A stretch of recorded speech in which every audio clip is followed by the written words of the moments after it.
अस्सलाम वालेकुम नाजरीन, आप देख रहे हैं हिजाजी डिजिटल नेटवर्क। नाजरीन, पुलिस एहलकारों की जानिब से अपने इख्तियारात से तजावज करना, घरों पर बगैर वारंट छापे मारना, कानूनी कार्रवाइयों की धमकियां देना, अदालती वारंट के बगैर लोगों को हिरासत में लेना, मासूम बेगुनाह शहरियों के खिलाफ बिला जवाज अपनी ताकत का इस्तेमाल करना, वतनी अजीज में पुलिस के महकमे में तमाम तर इस्लाहात के बावजूद बढ़ता जा रहा है। नाजरीन, सेक्टर F74 इस्लामाबाद में पुलिस गर्दी का एक ऐसा ही अफसोसनाक वाकया पेश आया। तफसीलात के मुताबिक सेक्टर F74 इस्लामाबाद की रिहायशी नसरीन बीबी जोजा रियाज मसीह के घर शाम के वक्त 5 से 6 सादा लिबास में मलबूस अफराद ने धावा बोल दिया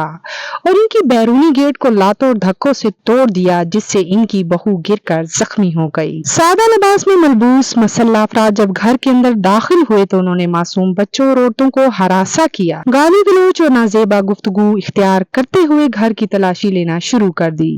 और इनके सामान की तोड़ फोड़ शुरू की। जब साइला नसीम बीबी ने इनसे इनकी शनाख्त पूछी तो उन्होंने इस पर कहा कि वो पुलिस एहलकार हैं और इनके पास इनके घर की तलाशी लेने का इख्तियार है। दर हकीकत ये पुलिस एहलकार बगैर किसी वारंट और लेडी पुलिस के चादर और चार दीवारी का तकद्दुस पामाल करते हुए दाखिल हुए थे। बाद तलाशी के बाद ये अफराद जाते हुए अपने साथ साइला नसरीन बीबी का तमाम कीमती सामान, नकदी जेवरात और पैसे ले गए। जाते हुए सादा लिबास में मलबूस इन अफराद ने इनको धमकियां भी दी कि अगर उन्होंने सारे वाक़े के खिलाफ किसी थाने में दरख्वास्त दी या किसी को बताया तो संगीन नताइज भुगतना पड़ेंगे। नाज़रीन, इस वाक़े के चश्मदीद गवाहान ने इस सारे वाक़े की तस्दीक की है, जिससे ये बात बखूबी आया हो जाती है कि इन पुलिस एहलकारों ने मुतल्लिका खानदान के साथ ज्यादती की है, चादर और चारदीवारी का तकद्दुस पामाल किया है, औरतों और मासूम बच्चों को हरासा किया है। इस तमाम तर सूरत हाल पे अहले खाना का